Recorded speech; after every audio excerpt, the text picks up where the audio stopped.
సంగారెడ్డి పట్టణ కేంద్రంలోని పోతిరెడ్డిపల్లి చౌరస్తాలో నిర్వహించిన లోక్సభ ప్రవాస్ యోజన మేధావుల సమావేశంలో పాల్గొన్న కేంద్ర పరిశ్రమలు, పశు సంవర్ధక, మత్స్య పారిశ్రామిక శాఖ మంత్రి పురుషోత్తం రూపాల.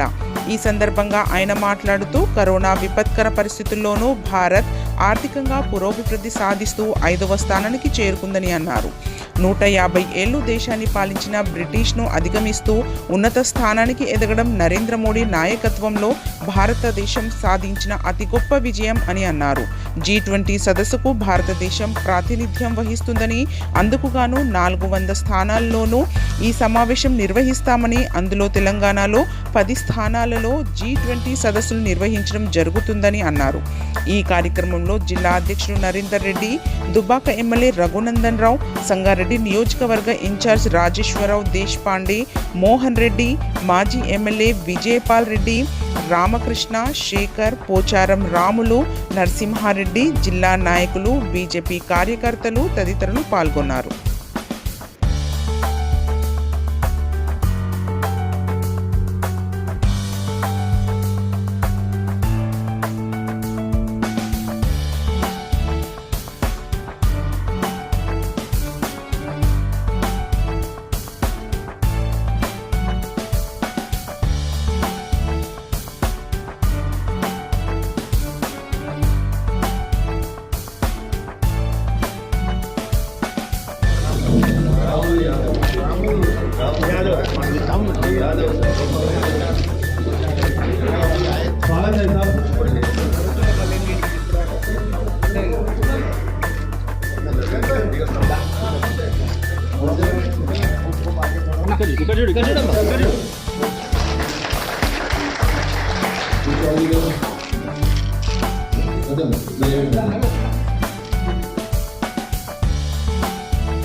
మోహన్ రెడ్డి గారు మన జిల్లా సంగారెడ్డి అసెంబ్లీ పాలకగా రావాల్సిందిగా ఆహ్వానిస్తూ అదే రకంగా కార్యక్రమానికి అధ్యక్షత వహించాల్సిందిగా జిల్లా భారతీయ జనతా పార్టీ అధ్యక్షులు నరేందర్ రెడ్డి గారిని, అదే రకంగా CS Satyanarayana assembly co convener గారు వేదికకు రావాల్సిందిగా ఆహ్వానిస్తున్నాం. నియోజకవర్గ కన్వీనర్ గారు వేదికకు రావాల్సిందిగా ఆహ్వానిస్తున్నాం. అదే రకంగా కార్యక్రమానికి అందులో భాగంగా విచ్చేసినటువంటి పెద్దలు, గౌరవనీయులు, Medak parliament, Nizamabad parliament, Karimnagar parliament, Adilabad, Zaheerabad 4 పార్లమెంట్ల నియోజకవర్గాల యొక్క క్లస్టర్ ఇన్ఛార్జి పెద్దలు, గౌరవనీయులు, కేంద్ర మంత్రివర్యులు, మత్స్యశాఖ మంత్రులు పురుషోత్తం రూపాల గారికి स्वागतम सुस्वागतम। हम भी आए, हमको भी बहुत झेलना पड़ा, हॉस्पिटलें हमारी भर गई, कई लोग हमसे बिछड़ गए, ऑक्सीजन का मसला बना। पहली बार आदमी को पता चला कि ऑक्सीजन क्या चीज है। हमको पता चला पीपल का, वृक्ष का क्या महत्व है, पेड़ों का क्या महत्व है। दुनिया हमको समझ में आ गया, खान पान में क्या खाना चाहिए ये लोग समझ गए। इसके माहौल में पहली बार दुनिया ने अनुभव किया कि सारा लॉजिस्टिक बंद हो गया, पूरी चेन हमारी टूट गई दुनिया की। जहां से हम खाद आयात करते थे, आपको पता होना चाहिए, हम चाइना से खाद आयात करते थे, हम इंपोर्टर थे, हम वहां से मंगाते थे। उन्होंने प्रोडक्शन ही बंद कर दिया। वो मैन्युफैक्चरर था, वो आज इंपोर्टर बन गया, वो मंगा रहा। कितना बड़ा परिवर्तन हो गया पता नहीं। ऐसी दुनिया में भारी उथल पाथल हो गई, कोरोना की वजह से हो गई, और फिर एक युद्ध भी छिड़ गया, रशिया और यूक्रेन, इनका भी आप सब साक्षी हैं। इसके कारण भी कई ऐसी चीजें दुनिया में नई नई हो गई। और ऐसे में अर्थतंत्र दुनिया का जो डामाडोल हो रहा था, उसी में भारत के लिए एक ऐसे न्यूज आए कि भारत छठी प्रदान पे था विश्व की इकोनॉमी में, वो आगे चलकर 5वीं प्रदान पे पहुंचा, 5वीं पायदान पे आया। आज विश्व की 5वीं आर्थिक सबसे बड़ी ताकत भारत है। वो 6 नंबर से 5 नंबर पर गया।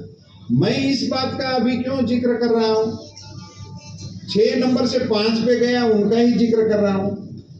अब जब इनकी बात छेड़ी है तो आपको स्मरण दिलाऊं कि जब नरेंद्र मोदी जी ने भारत के प्रधानमंत्री के तौर पर शपथ लिया 2014 में, तब भारत 11वीं पायदान पे था, भारत 11वें नंबर पर था। वहीं से आज 5वें नंबर पे आया, 3-4 महीना हो गया। तो 11वें नंबर से एक दिन में तो नहीं आ गया होगा, वो 10 नंबर पे आया होगा, 9 नंबर पे आया होगा, 8 नंबर पे आया होगा, ऐसे करके 6 नंबर पे आया। और 6 से 5 नंबर पे आया तो पूरे विश्व में इसका बहुत बड़ा कॉग्निजेंस हुआ, बड़ा सबको अच्छा लगा। मगर इसके पीछे का सबसे बड़ा रहस्य क्या था? वो ये था, आप में से किसी को और कोई मुझे बताएगा तो मुझे बड़ा अच्छा लगेगा। हम 5 नंबर पे आए और हम जब 6 नंबर पे थे, तब 5 नंबर पे कौन था?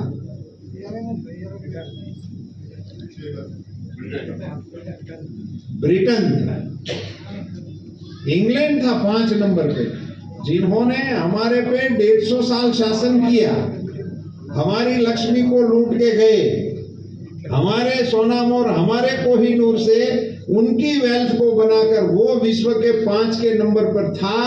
उनको पीछे रखते हुए आजादी के 75वें वर्ष में अमृत महोत्सव को मनाते हुए नरेंद्र मोदी जी ने प्रस्थापित कर दिया कि तुम हमारे पीछे रहने के काबिल हो, भारत उस पर रहने का काबिल है। ये ब्रिटेन को 6 नंबर से 5 नंबर पर धकेलने के लिए हमारे देश के अर्थतंत्र को दुनिया ने बधाई दी। ये G20 के कार्यक्रमों को 400 जगह पे देश में करने का कार्यक्रम चल रहा है, 400 जगह पे होगा, तेलंगाना में भी होगा।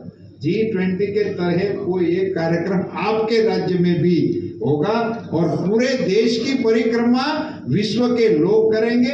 हमारे पूरे कल्चर को देखने का, एक्सपोज करने का, हमारी प्रोडक्ट को एक्सपोर्ट करने का, एक्सपोज करने का इतना बड़ा मंच अभी भारत के G20 के अध्यक्ष कालखंड में यहाँ चल रहा है।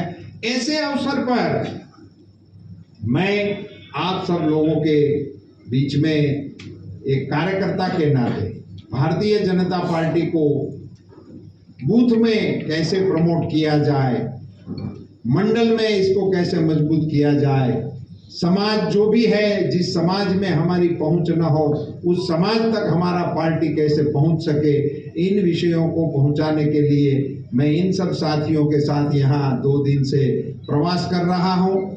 मैं हमारे विधायक रघुनंदन जी का धन्यवाद करना चाहूँगा। पूरे 2 दिन से पूरे मन से इस क्षेत्र के लोगों से मेरा परिचय करवा रहे हैं, इस क्षेत्र की समस्याओं से मेरा मुकाबला करवा रहे हैं, इससे मुझे समझाने की कोशिश में लगे हैं कि कैसे मैं यहाँ का पूरा चित्र समझकर हमारे नेताओं के सामने रख सकूं और भारत सरकार के सहयोग से इस क्षेत्र में हमारी सरकार के द्वारा हम क्या कर सकते हैं, इसका रास्ता बनाने के लिए हमें क्या करना चाहिए, उसी के लिए वो सतत हमारे साथ मिलकर हमको ये सारी चीज़ों को समझाने का प्रयास कर रहे हैं। और इसी के चलते कई समाजों को मेरा मिलना हुआ, कई व्यक्ति विशेषों से भेंट करने का अवसर मिला, कई कार्यकर्ताओं के साथ बैठ के बातें करने का मुझे मौका मिला।